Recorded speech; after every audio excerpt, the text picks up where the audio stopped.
विश्व के सभी मेरे साथियों को राजरत्न अम्बेडकर की ओर से जय भीम, नमो बुद्धाय। द बुद्धाइज धम्मा के 66वें भाग में एपिसोड 66 में आप सभी लोगों का स्वागत है।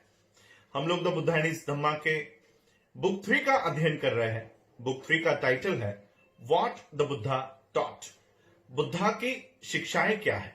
और इस बुक 3 के आखिरी पार्ट का हम लोग अध्ययन कर रहे हैं, पार्ट 5, व्हाट इज सद्धम्म, सद्धम्म क्या है। और इस पार्ट 5 के आखिरी सेक्शन का हम अध्ययन कर रहे हैं। आखिरी सेक्शन 4 का टाइटल है कि धम्म तभी सद्धम्म है जब वो सभी सामाजिक भेदभावों को मिटा दे। और आज हम इस सेक्शन के आखिरी चैप्टर का अध्ययन करने जा रहे हैं। इस आखिरी चैप्टर का टाइटल है कि धम्म तभी सद्धम्म है जब वो इंसानों के बीच समानता को बढ़ावा देता है। तो चलिए इस चैप्टर की शुरुआत करते हैं। डॉक्टर बाबा साहब अम्बेडकर लिखते हैं कि इंसान असमान पैदा होते हैं। कुछ इंसान शक्तिशाली पैदा होते हैं, मजबूत पैदा होते हैं, तो कुछ इंसान कमजोर पैदा होते हैं। कुछ इंसान ज्यादा बुद्धिमानी होते हैं, कुछ इंसान कम बुद्धिमानी होते हैं, तो कुछ इंसान बिल्कुल भी बुद्धिमानी नहीं होते। कुछ लोगों की क्षमता, सामर्थ्य ज्यादा होती है, कुछ लोगों की क्षमता कम होती है।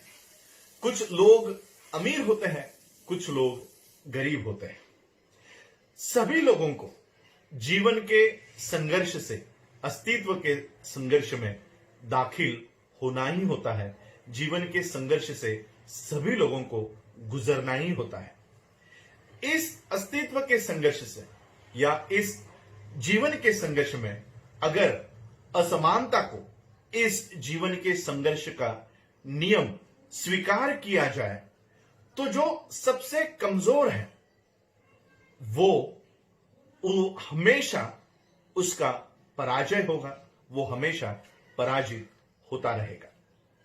क्या ये असमानता का नियम जीवन के इस संघर्ष का एक नियम स्वीकार किया जाना चाहिए?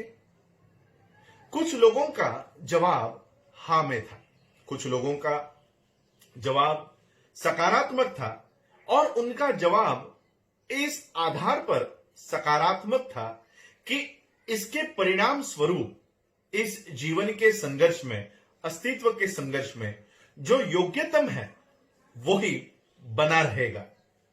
अब सवाल यह पैदा होता है, समाज के दृष्टि में योग्यतम या सर्वोत्तम किसकी जरूरत होती है? समाज में योग्य इंसान की जरूरत है या सर्वोत्तम श्रेष्ठ इंसान की समाज को जरूरत होती है? कोई इसका सकारात्मक जवाब नहीं दे सका। इसी संदेह के कारण धम्म समानता की शिक्षा देता है। समानता सर्वोत्तम इंसान को जीवन के इस संघर्ष में बने रहने में सहायता करता है, बचाने में उसको मदद करता है, चाहे वो सर्वोत्तम इंसान योग्य ना भी हो। समाज को सर्वोत्तम की जरूरत होती है, योग्यतम की नहीं। समाज को श्रेष्ठ इंसान की जरूरत है, चाहे वो योग्य ना भी हो।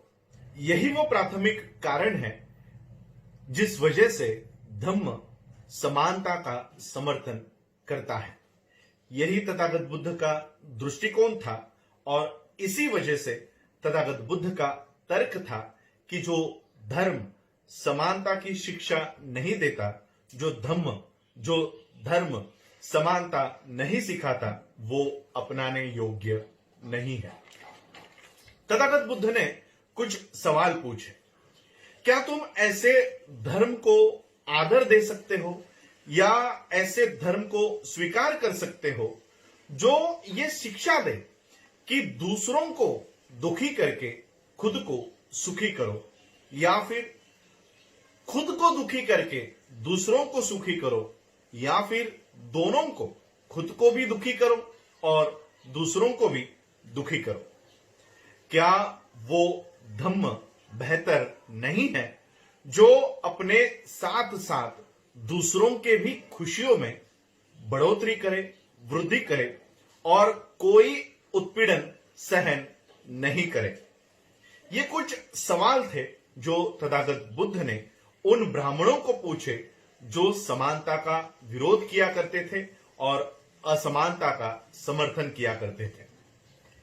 इंसान के खुद के सराहनीय स्वभाव से विकसित हुआ तथागत बुद्ध का ये धम्म, ये विश्व का सबसे खूबसूरत और उत्तम न्याय है, जस्टिस है।